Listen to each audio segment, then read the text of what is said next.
I'm gonna start this off. Since I'm the man of the hour, the man of the show. I want to ask LeBron, what does he mean by there's no party like a Diddy party? I truly want to know. And not only that, LeBron, how many Diddy parties have you actually been to? I'm really curious to know. And is that the reason you left social media? Because all the backlash you were getting for going to so many Diddy parties? It's just pathetic, man. People think this guy's a role model. He wants to defund the police, the most patriot people of America serving and protecting our country. LeBron, you're a fucking scumbag, and I hope you get locked up in the same cell with Diddy. Well, Colby, nice to see you again. A bit of a historical moment for me. I've never seen someone streaming Media Day on Colby Chaos TV at the same time as we're asking you questions, so that's a bit of a history for you there. Talk to us about this fight, how it got made, what made you accept a fight with Buckley, and the journey on how you got here. Yeah, so I called the UFC when Belal had a pager on his foot and he backed out because I guess the pager exploded on his ankle and messed up his toe, which is just weird. You guys need to ask Belal, why is he wearing pagers around his ankle? It's just weird. But so he pulled out of the fight. So I called the UFC and volunteered. I wanted to fight Shavkat. That was the fight I wanted. I think he's all hype. He hasn't fought anybody at my level, an elite fighter in a 5-round fight. So I was excited to fight Shavkat. But the UFC had already had other plans that said, hey, we're going to do the other fight with the cuck, Ian Gary. So, they wanted to do that fight. But they're like, hey, but we need to fill this main event with Joaquin Buckley at Tampa. He's not a star. He's a bum. He's a nobody. So we need someone to sell this show. Can you be a company man? Come do it. I said, absolutely, Hunter Campbell. Whatever you need, man. I'm a company man. I love this company. God bless the UFC. God bless America. But what a great opportunity to fight my home state and defend home turf in Tampa, Florida, 3 hours up the road from where I live in Miami, Florida. So, it's just a beautiful opportunity. I'm excited to be here. Thank you, UFC. Joaquin says that you guys have met before, and there was a time actually before your fight with Usman, the first fight, that he asked to train with you, and you sort of the rounds never came to fruition. So he says you actually have somewhat of a relationship from back then. Do you remember those days when you were training together? Yeah, I offered him to train. He'd come train in strength and conditioning class with me. I'm like, hey, come jump in conditioning class with me, man. I got no issues with you. He wasn't in the same division at the time. He was at 185. So, I told him, hey, come on up, do some conditioning. And, I have no problem or beef against the guy. So, yeah, we train together. Nothing wrong with that. Feels like a rare occurrence for you these days, not having beef with the guy you're about to fight. You must be quite refreshing for you. Yeah, he's a young up-and-coming hungry guy. He hasn't been on my radar. I never expected to cross paths with this guy. I expect to cross fights with the biggest and best names in the sport, the world champions, the big guys, not up-and-coming hungry guys like him, younger guys. So, it is refreshing. I have no ill will towards him, but Saturday night, I'm definitely going to have to take his win streak. For you then, is this the perfect opportunity to remind everyone that actually you're still one of the best in this weight class, and this guy is a hungry, rising talent that you can prove like, hey, he's good, but he's still not as good as I am at this level? Yeah, absolutely.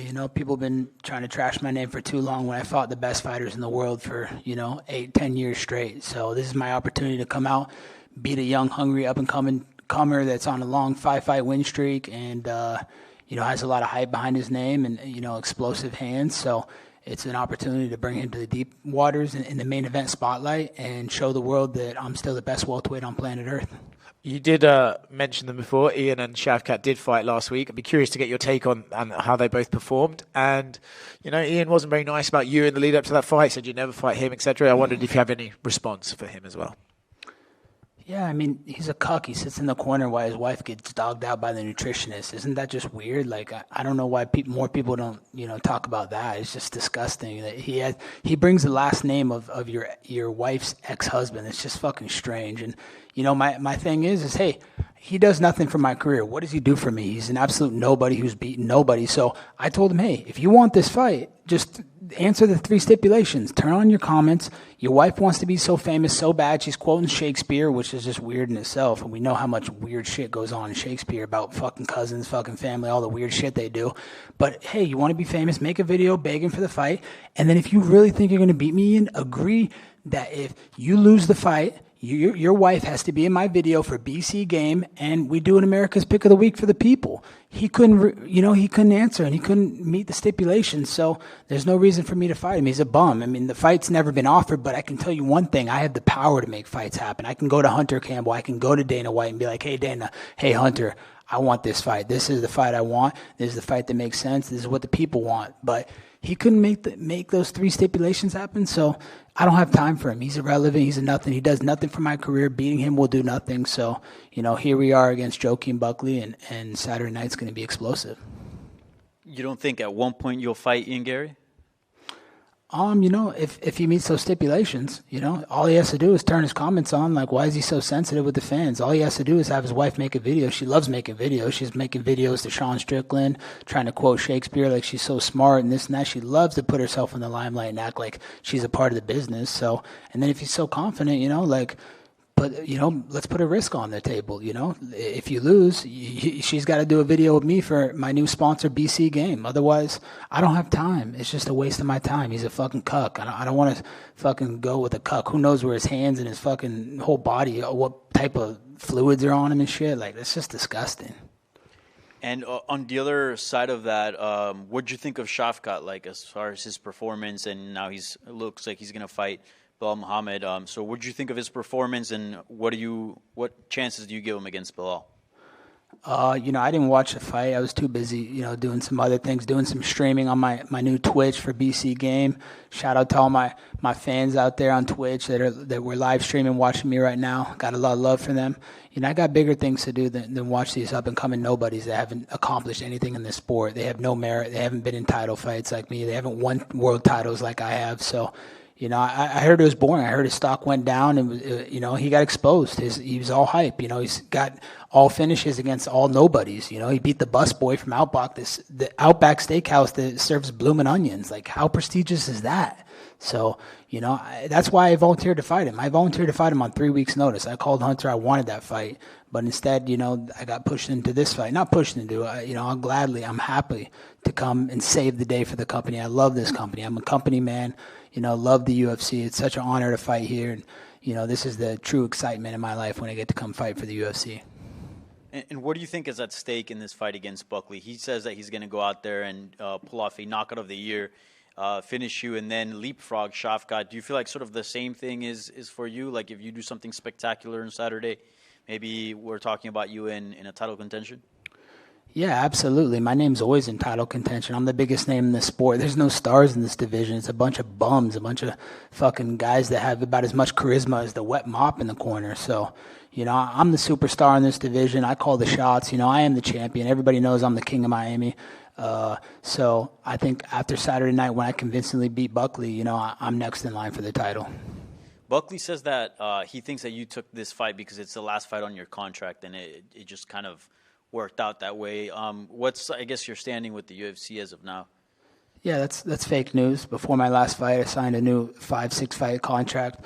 I'm a lifetime UFC fighter. I'm not going anywhere, and I never will. Even if it was the last fight, I would never leave. Like, I'm staying here in the UFC. I love the UFC. They've done such good business for me. They brought a kid from a small town in Oregon that had nothing, a blue collar family, a suburb area where I came from, into a multi-million-dollar athlete. So, I'm super thankful to the UFC, grateful, and I'll be here forever. I'm not ever going to entertain another organization or going and doing these gimmick fights. I'm not about that. It's not about the money anymore. It's about honor. It's about respect and paying respect to the company that gave me everything. So, UFC, I'm a lifetime UFC fighter. Just a couple quick ones. I know you go well prepared for these fights. Joaquin Buckley has been killing it at 170. He's 4-0. What have you made of his rise at welterweight? Has he impressed you? What have you made of his wins and his skill set? Yeah, I mean, I've never watched him fight. I honestly, not even in the lead up to this fight.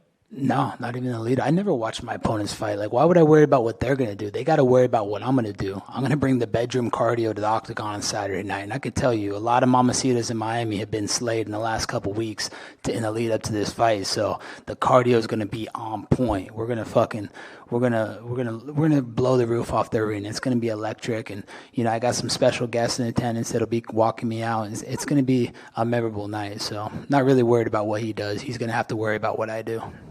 Who are these special guests? I wish I could tell you. I don't kiss and tell. I got to keep it a surprise. I got to make it a bigger deal. So, it's going to be a good one. You said you don't kiss and tell, but you just told us she slayed half the women in Miami. Yeah, but I didn't say names. And I could tell you the celebrities and all the people that are in my DMs and all the women that I've been with. But I'm not saying names.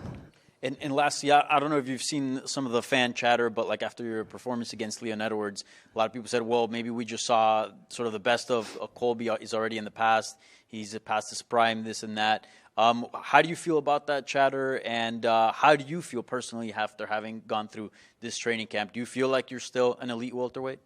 Oh, I know I'm still an elite welterweight. People don't realize, if you go look at the media day from before that fight with Leon, I tried to go do a training camp in Breckenridge, Colorado, because the altitude is like 9,000 square feet above sea level. I ended up getting HAP, which is high altitude pulmonary edema. It's altitude sickness. So I came into fight week on Monday with bad fucking altitude sickness. And people don't realize that. If you go look at the media day, I couldn't even talk. I had freaking phlegm coming down my throat, couldn't breathe. So already going into the fight, I was compromised. And then in the first 30 seconds, I throw a kick. I break my foot in 3 different places. So that's not a reflection of who I am and how I fight. I was just compromised. It wasn't my night, and that happens. It's one fight. I've had, 21 fights, 22 fights. So you're going to have some hiccups here and there. I had a lot of adversity that I had to face in that fight. So Saturday night, I look forward to proving those doubters wrong and silencing all my critics. Colby, over here to your right. Saw a comment from you, sir, recently that said right now you're currently in the best mental place that you've ever been in. What was the process of getting to that place? Just forgetting about the chatter, not paying attention to anything or anybody's opinion, because everybody has an opinion in this world, and most of the time they're like assholes. They stink. So, just letting go of everything and just becoming free again and just being who I am, surrounding myself with positive, good energy. I got new coaches around me, a new team around me. So, I got people that are really uplifting me and giving me energy that I didn't have before. So I feel better than I've ever felt. I'm in my prime. I'm 36 years young. I trained smart, through the years. I didn't spar heavy where my brain's going to take a lot of damage. So I know I still have a lot of great fights in me, and the best is still yet to come for me. What was the process like of constructing that team to make the best Colby? I had to go find a good new striking coach that was going to give me that positive energy and have the time for me. The old coaches, they were busy with their family, and they had other fighters that they had to attend to and go to fights overseas. So I needed someone that was going to really be there for me, for Colby Covington Incorporated, in my business, in my event, especially on a short notice fight like this, 3 weeks. I needed them to be there every day and train on my schedule at nighttime, to simulate when the fight's going to be at, to acclimate to that time. And so, and then I brought in a great fighter, Roberto Soldic. I think that guy's the future. He's a fucking absolute specimen. He's been the greatest training partner I've ever had in my career. So I'm very thankful for Roberto for coming in and coming all the way across, from Europe to come train with me on a day's notice. And, he's giving me the best look. He's a way better version of Buckley. He would literally knock out Buckley in seconds. So, he's been a great training partner. I got my coach, Charlie Weiss. He's been one of the greatest assets I've ever had. Just great energy, always looking out for me, doing things for me. I got my advisor, John Hartnett, who's been with me since the beginning, and he does a lot for me. I got my new boxing coach, is a 2-time Olympian from Nigeria, Albert Irmasel. So, he's a great coach, just great energy, just people that are uplifting me. And, I got some surprises guests also for Saturday that'll be walking me out. So we got a great lineup, and everything just feels like it's clicking right now. And I feel like I'm going to put on the best performance of my career on Saturday night. With the amount of high-level fights and intense training camps you've been in, is there a benefit to this one as a short notice and you don't have to put that wear and tear on you?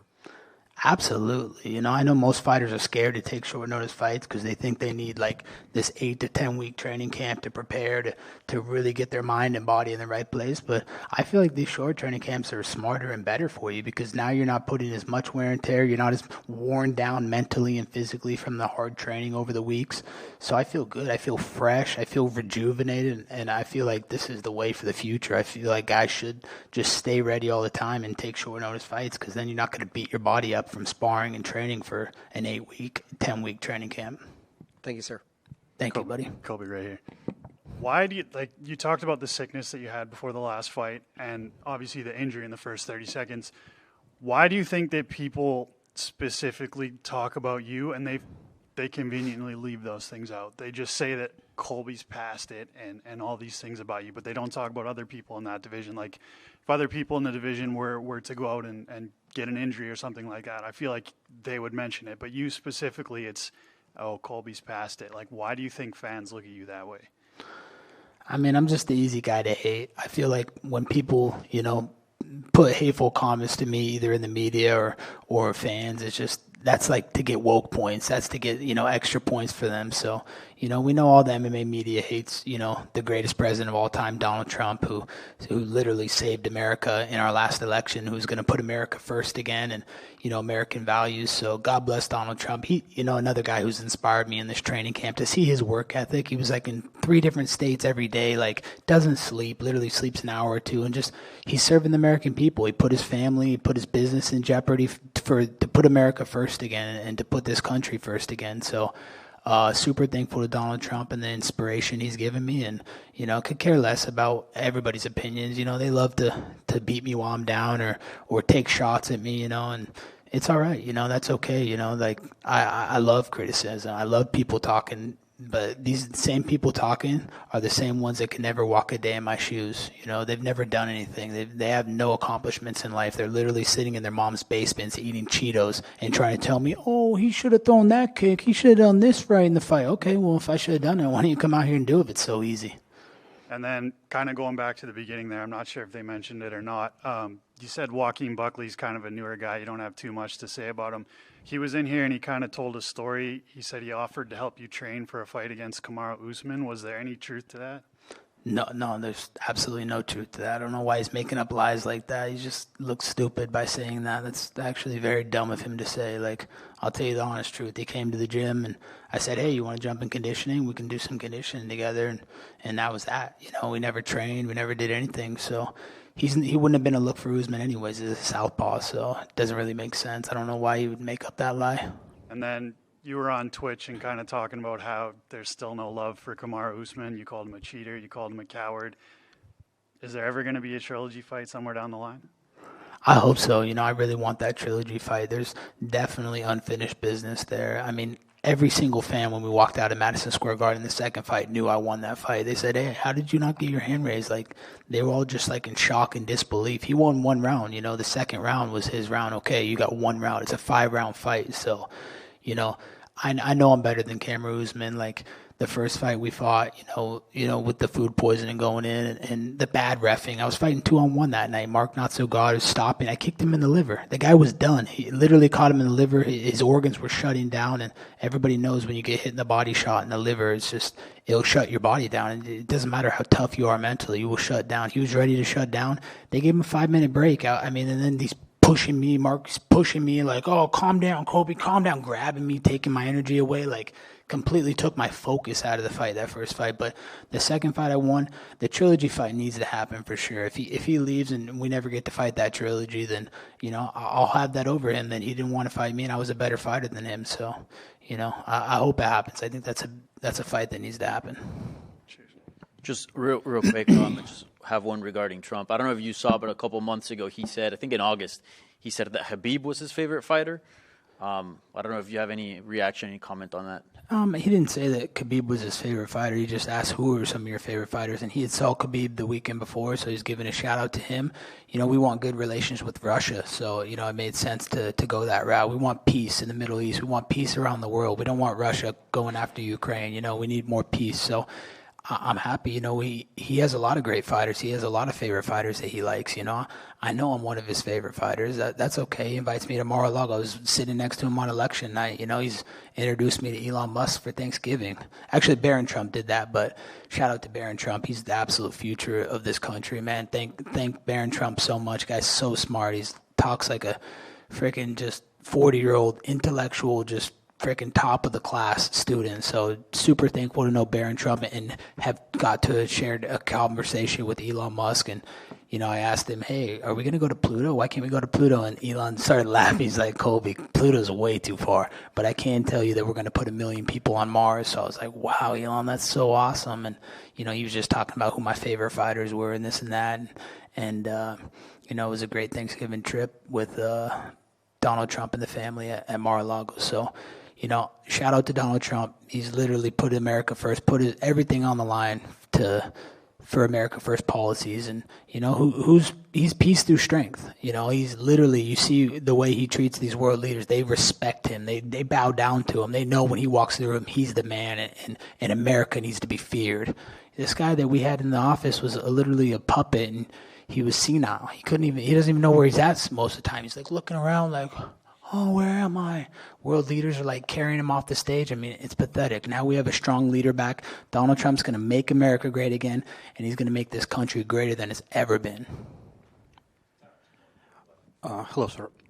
Recently, you've verbally attacked Khamzat Chimaev, but if we abstract from his personality and life outside the cage, what can you say about him as a MMA fighter?